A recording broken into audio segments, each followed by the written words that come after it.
The Frozen Compass, Part 1, Before the Threshold. The Years Before Hrafnheiður, Astrid Bergmann. Astrid Bergmann was born in Copenhagen in 1952, but her heart belonged to Iceland from the moment her grandmother first told her the old stories. Her grandmother, Sigrid, had emigrated from Iceland in the 1930s, bringing with her a small trunk of books, sagas written in Old Norse, family records dating back to the settlement period, and a leather journal filled with her own notes about the old beliefs. "The sagas aren't just stories, Astrid," her grandmother would say, sitting by the fire in their small apartment. "They're maps. Maps to who we were, and maps to places we've forgotten." Young Astrid would trace her fingers over the ancient words, not yet understanding them but feeling their weight, their importance. When she was 16, her grandmother gave her the journal. "I spent my youth collecting stories from the old people in my village. Stories they would never write down because they were afraid of being called superstitious.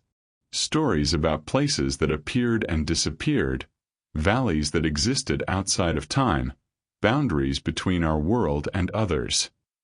Sigrid's eyes grew distant.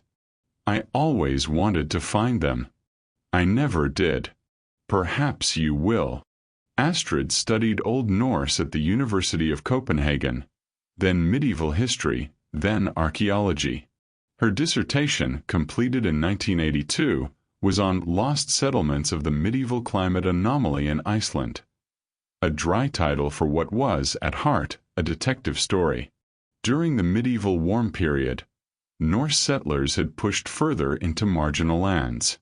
Then, around 1300, the climate shifted dramatically. The Little Ice Age began, and settlements across Iceland were abandoned. But some of the abandonment patterns didn't make sense. Entire villages would disappear with no record of where the inhabitants went. No death records, no migration records, no trace. Just gone. Her advisors told her she was chasing ghosts. Historical records from that period were sparse. Gaps in the record were expected. She should focus on settlements with documentation. But Astrid couldn't let it go. She spent the next 40 years becoming one of the world's foremost experts on Norse settlements in Iceland.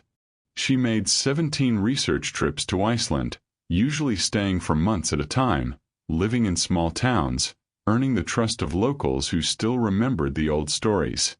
She learned to read landscapes the way her ancestors had, seeing traces of habitation in the shape of hillsides, finding rune stones hidden in sheep pastures, discovering foundations beneath centuries of turf.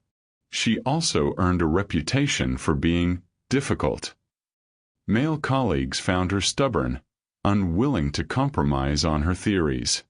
She was denied several prestigious positions, passed over for grants, excluded from important conferences. But she kept working, kept publishing, kept training students who shared her passion for the unknown.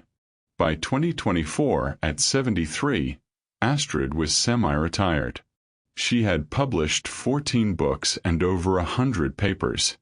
She had trained 2 generations of scholars.